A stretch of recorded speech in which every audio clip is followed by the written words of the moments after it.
Hello student, आज हम कक्षा 10 का विज्ञान का चैप्टर नंबर 1 रासायनिक अभिक्रियाएं एवं समीकरण केमिकल रिएक्शंस एंड इक्वेशंस शुरू करते हैं।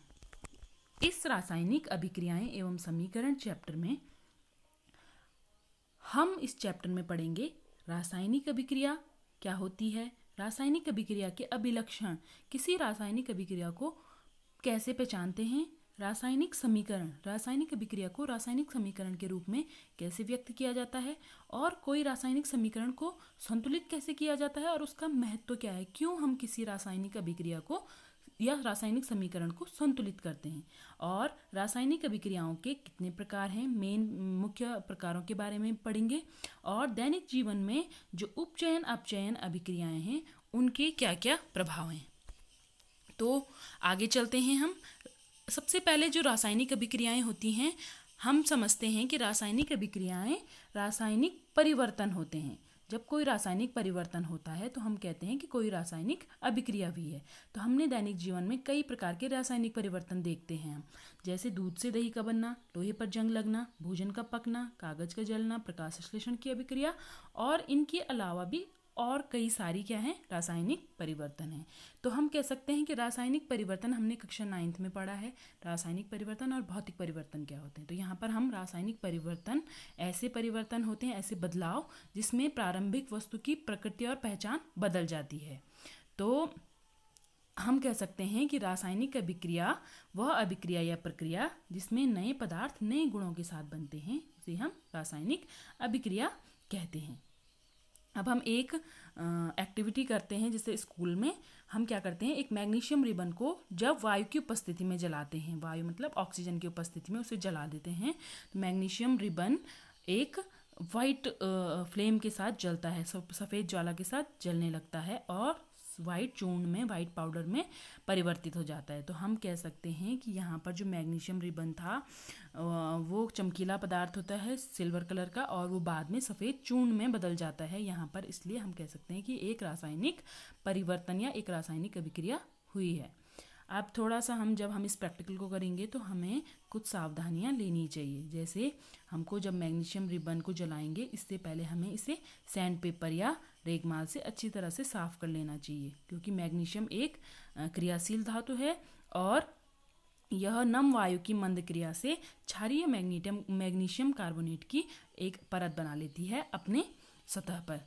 तो नम वायु की क्रिया से जब क्षारीय मैग्नीशियम कार्बोनेट बनता है तो यह वायु के साथ या ऑक्सीजन के साथ आसानी से क्रिया नहीं कर पाता है, जिससे हमको सफ़ेद चूर्ण प्राप्त नहीं होता है। अतः जब हम मैग्नीशियम को जलाएं तो उससे पहले हमें उसे सैंड पेपर या रेगमाल से साफ कर लेना चाहिए, जिससे मैग्नीशियम ऑक्सीजन के साथ आसानी से संयोग कर सके। अब रासायनिक अभिक्रियाओं के अभिलक्षण क्या क्या हैं। सबसे पहले अवस्था में परिवर्तन, रंग में परिवर्तन, गैस का निष्कासन, तापमान में परिवर्तन तथा अवक्षेप का बनना। जैसे अवस्था में परिवर्तन, इसको कैसे देखते हैं हम, कई सारे उदाहरण देखते आए हैं। एक सामान्य से उदाहरण है मोमबत्ती का जलना। जब मोमबत्ती जलती है तो यह कैसे होती है, ठोस में। तो जब मोमबत्ती जलती है तो यह ठोस से द्रव में परिवर्तित हो जाती है। इससे हम समझ सकते हैं कि कुछ रासायनिक अभिक्रियाएं अवस्था परिवर्तन, ठोस से द्रव में।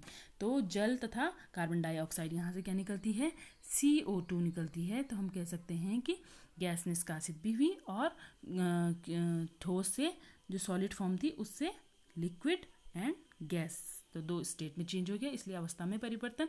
हम कह सकते हैं कि मोमबत्ती का जलना क्या है, रासायनिक अभिक्रिया का एक उदाहरण है। दूसरा है रंग में परिवर्तन।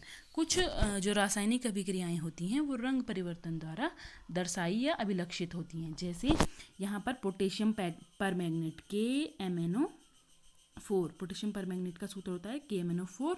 KMnO4 बैगनी रंग का होता है। जब हम इसमें नींबू के रस को, सिट्रिक अम्ल क्या डालते हैं, सिट्रिक एसिड डालते हैं, तो धीरे धीरे ये बैगनी रंग हल्का होने लगता है और उसके बाद रंगहीन हो जाता है। तो रंग में परिवर्तन भी क्या दिखाता है, रासायनिक अभिक्रियाओं का लक्षण। तो KMnO4 की अभिक्रिया जब हम सिट्रिक अम्ल के साथ करते हैं तो यह एक रासायनिक अभिक्रिया का उदाहरण है।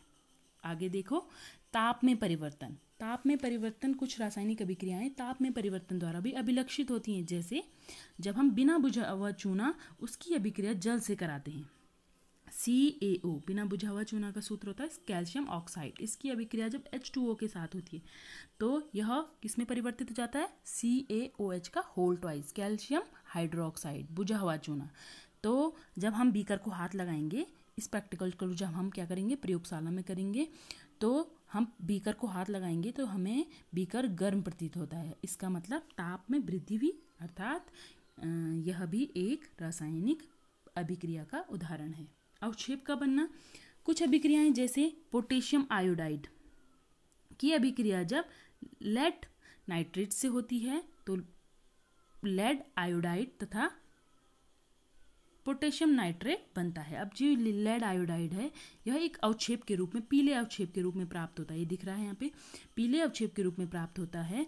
तो अवक्षेप का बनना भी रासायनिक अभिक्रिया को दर्शाता है। पांचवा है गैस का निष्कासन या उत्सर्जन।